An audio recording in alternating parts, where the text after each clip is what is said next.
Ngayong bare months at nalalapit na ang Pasko, ano nga ba ang masarap at usong pagkain? For sure, alam na alam nyo to. At yan ang aking dinayo ngayon. Puto bongbong at bibingka, yan nga ang pagkain na madalas na paborito nating mga Pinoy tuwing magpapasko. Kaya ngayong bare months ay dumayo ako sa isang legendary sa larangan ng pagluluto at pagbebenta ng bibingka at puto bongbong sa Imus, Cavite. At yan nga ang Shay's Special Bibingka and Juliet's Puto Bongbong. Legendary nga sila dahil since 1985 ay nagtitinda na sila ng bibingka at puto bongbong sa bayan ng Imus. Madalas na pinipilahan nga daw sila ng mga suki nila tuwing magpapasko at tuwing may simbang gabi. Pero ang kinaganda sa kanila, kahit hindi pa nga daw bare months ay available pa din ang kanilang bibingka at puto bongbong. Kaya kahit anong araw ka mag-crave ay meron kang tatakbuhan. Pinanood ko nga ang pagkakagawa nila ng kanilang itinitinda at nakakatuwa ay halos lahat ng ingredients at panghalo ay sila mismo din ang gumagawa. Tulad ng nyog na sila mismo ang nagkakayod, pati na rin ang giniling na malagkit na panglagay sa puto bongbong. Sobrang classic pa din ng pagluluto nila. Uling pa din ang gamit nila sa pagluluto ng bibingka dahil mas maganda nga daw ang luto nito at ito na nga daw ang nasimulan kaya di na nila ito binago. Lulutuin nga ang mixture ng kanilang bibingka sa gitna ng uling at saka lalagyan ng itlog na pula, butter at asukal. At matapos lutuin ay lalagyan ito ng kinadkad na keso saka babalutin ito sa dahon ng saging at saka ibabalot sa papel. At sa puto bongbong naman ay katulad pa rin na nakagisnan na nilalagay ang mixture sa kawayan at saka lulutuin sa steamer at pag umusok na, yun na nga daw ang indication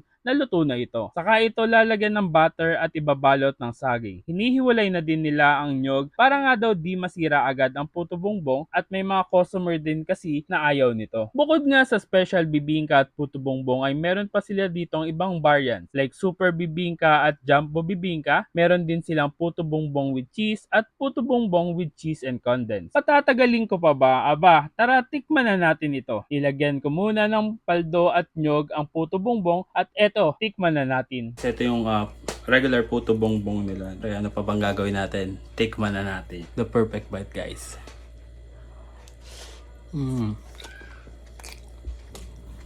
Sarap. Panalo.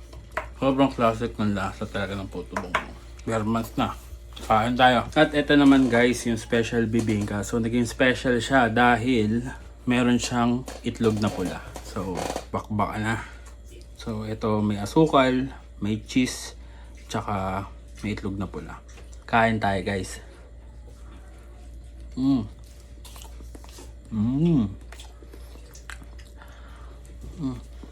Sarap. Kain tayo guys. Grabe, sobrang solid nitong pagkain na to at good thing ay di mo lang sila matitikman tuwing Pasko. Kaya ano pang ginagawa mo? Tara, dayo tayo!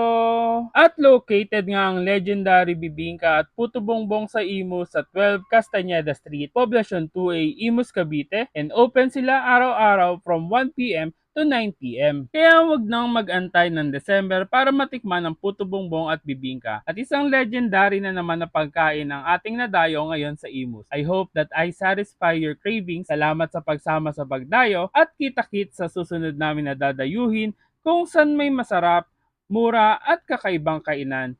For Dayo invites, collabs, and sponsors, message us on our page and follow our social media accounts. And don't forget to eat, ride, and grind. Let's go!